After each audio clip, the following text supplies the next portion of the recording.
Vinicius জুনিয়রের কাছে মাঠে কিছুটা জায়গা চলে এসেছে, আর ওটুকুই বোধহয় তার মতো এক মহাতারকার জন্য যথেষ্ট ছিল। কিন্তু প্রথম ৯০ মিনিট যেন পুরো ফুটবল বিশ্বকে এক মস্ত বড় ধোঁকা বা বোকা বানিয়ে দিয়েছিল। মরক্কোর বিরুদ্ধে খাপ ছাড়া ছন্ন ছাড়া এক হতাশাজনক ১-১ গোলের ড্র।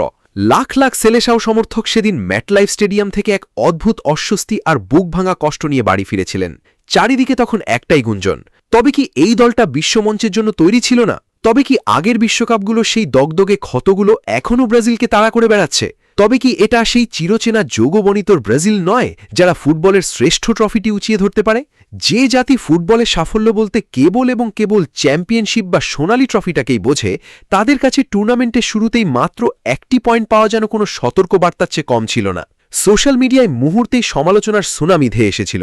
মাঝমাঠের ক্রিয়েটিভিটি নিয়ে প্রশ্ন উঠেছিল, আক্রমণ ভাগের ধার নিয়ে প্রশ্ন উঠেছিল, আর সবচেয়ে বড় আঙুলটা উঠেছিল ডাগআউটে বসা কিংবদন্তি ইতালিয়ান মাস্টারমাইন্ড কার্লো আনচেলত্তির দিকে। কোটি ভক্তের মনে তখন এক বিশাল প্যারাডক্স। এই ইতালিয়ান ট্যাকটিশিয়ান কি সত্যি মাত্র কয়েক সপ্তাহের মধ্যে একটি জাতীয় দলের চেহারা বদলে দিতে পারবেন, নাকি ব্রাজিলের হেক্সা মিশন এবারও শুরুতেই মুখ থুবড়ে পড়বে? কিন্তু ফুটবল দুনিয়ায় কার্লো আনচেলত্তির ব্যাপারে একটা পরম সত্য চিরকাল টিকে রয়েছে। যারা ইতিহাসে শ্রেষ্ঠ ম্যানেজার, তারা কখনো প্যানিক বা আতঙ্কিত হন না।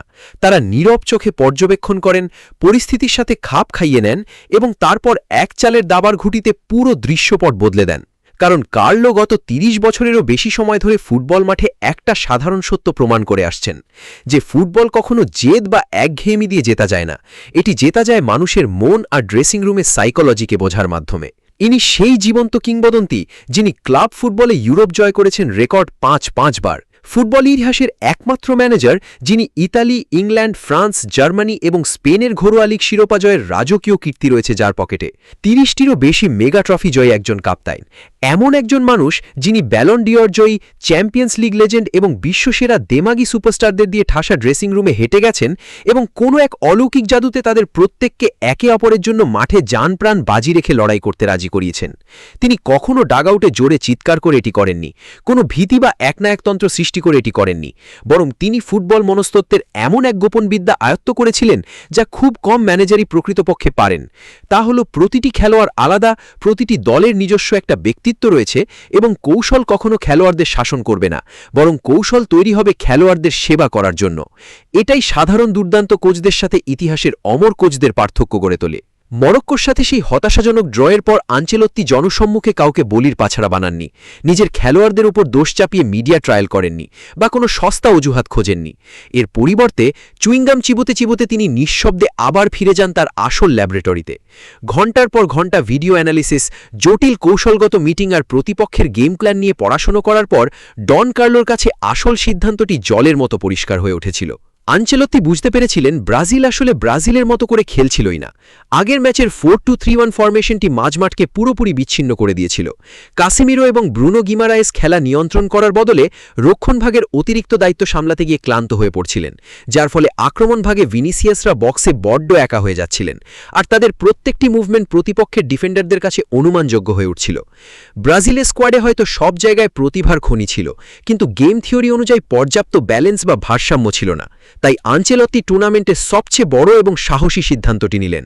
তিনি চিরতরে বিদায় জানালেন 4-2-3-1 ফরমেশনকে। ফুটবল মাঠে পুনর্জন্ম নিল সেলেসাউদের সেই বিখ্যাত এবং ঐতিহ্যবাহী 4-3-3 ফরমেশন। একটা সাধারণ কৌশলগত পরিবর্তন, কিন্তু এর ইম্প্যাক্ট ছিল শ্বাসরুদ্ধকর। কাসেমিরো এবার হয়ে গেলেন মাঝমাঠের একক রক্ষণাত্মক ঢাল, আর তাতেই হঠাৎ করে ব্রুনো গিমারায়েস বল পায়ে ওপরে ওঠার এক অদ্ভুত স্বাধীনতা পেয়ে গেলেন। লুকাস পাকেতা হাফ ইস বা ফাঁকা জায়গায় গিয়ে একের পর এক মারণ কামড় বসানোর লাইসেন্স পেয়ে গেলেন। মাঝমাঠ অবশেষে মুক্ত বাতাসে স্বস্তির নিঃশ্বাস ফেলল। কিন্তু আনচেলত্তি এখানেই থামেননি। তিনি আরেকটি সিদ্ধান্ত নিলেন যা ফুটবল পণ্ডিতদের রীতিমতো চমকে দিয়েছিল। ইগোর থিয়াগোকে বেঞ্চে বসিয়ে তিনি মূল একাদশে টেনে নিলেন মাতিউস কুনহাকে। একাদশের খাতা দেখে অনেকেই চোখ কপালে তুলেছিলেন, কারণ ২০২৫-২৬ ক্লাব সিজনের বেশিরভাগ সময়ই কুনহাকে প্রথাগত বা ন্যাচারাল নাম্বার 9 হিসেবে ব্যবহারই করা হয়নি।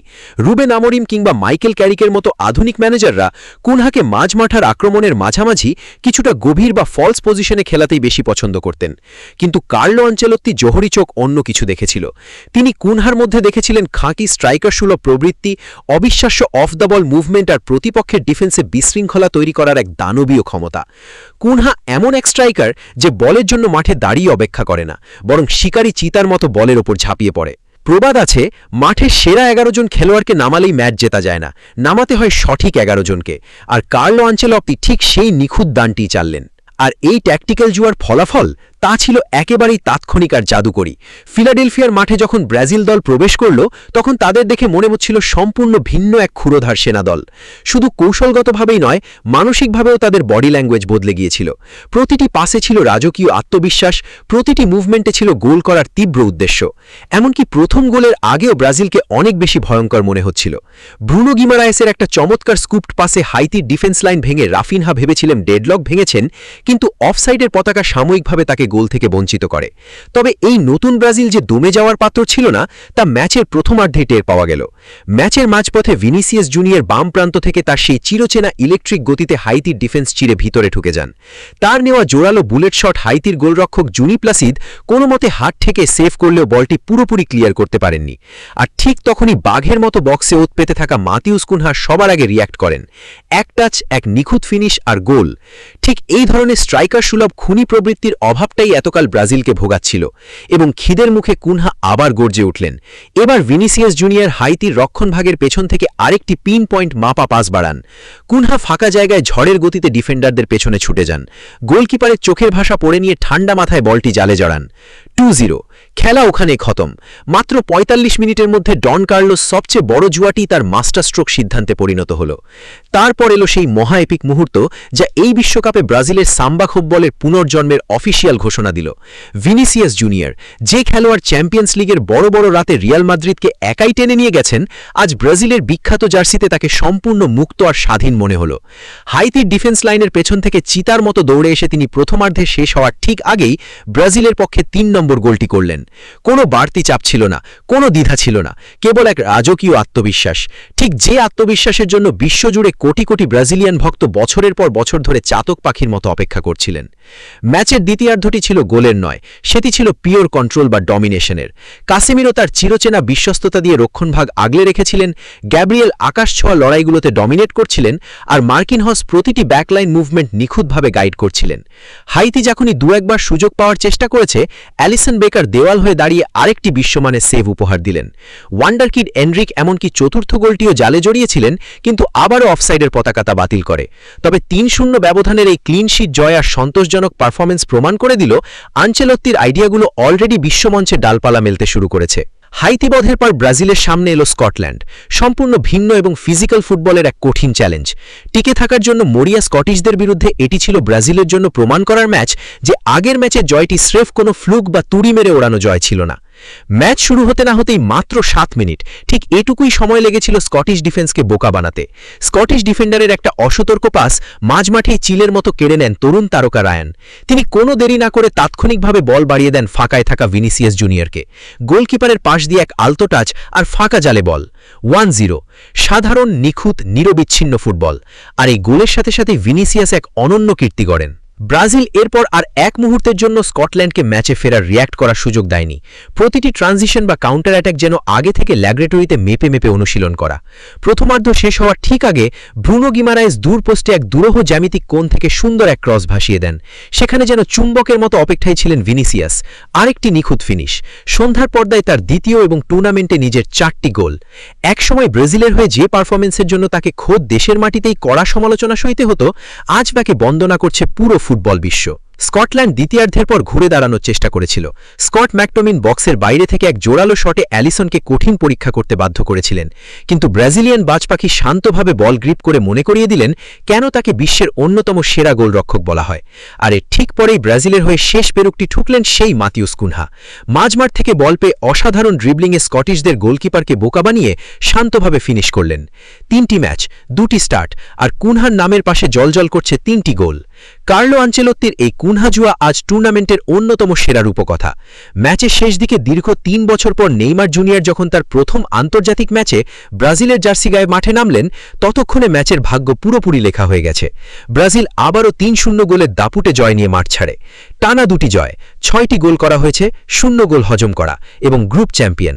কিন্তু সবচেয়ে বড় জয়টি স্কোরবোর্ডে ছিল না, এটি ছিল দলের নিজস্ব আইডেন্টিটি বা পরিচয়। বহু বছরের মধ্যেই প্রথম ব্রাজিলকে কেবল 11 জন আলাদা প্রতিভাবান ফুটবলারের দল মনে হয়নি, তাদের দেখে মনে হয়েছে মাঠের বুকে এক অভেদ্য সম্পূর্ণ দল। আর এটাই কিন্তু টুর্নামেন্টের বাকি ফেভারিট দলগুলোকে চরম নার্ভাস করে দিচ্ছে, কারণ যখন ব্রাজিলিয়ান ড্রিবলিং শিল্পের সাথে ইটালিয়ান ট্যাকটিক্যাল মগজের মিলন ঘটে, ইতিহাস সাক্ষী আছে যে বিশ্ব ফুটবলের খুব কম দলই সেই সাম্বা সুনামি থেকে বেঁচে ফিরতে পারে। ব্রাজিলের এই জাদুকরী পুনরুত্থানের ইনডেপথ ট্যাকটিক্যাল জার্নিটি আপনার কেমন লেগেছে?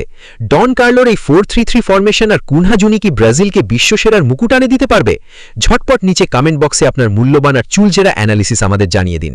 ভিডিওটি ভালো লাগলে অবশ্যই একটি লাইক দিন, বন্ধুদের সাথে শেয়ার করুন এবং ফুটবল বিশ্বের প্রতিটি ম্যাচের নিখুঁত গেম থিওরি, ট্যাকটিক্যাল অ্যানালিসিস আর ইনসাইট স্টোরি সবার আগে পেতে এখনই সাবস্ক্রাইব করুন আপনার সবচেয়ে বিশ্বস্ত প্ল্যাটফর্ম স্পোর্টস বার্তা 24।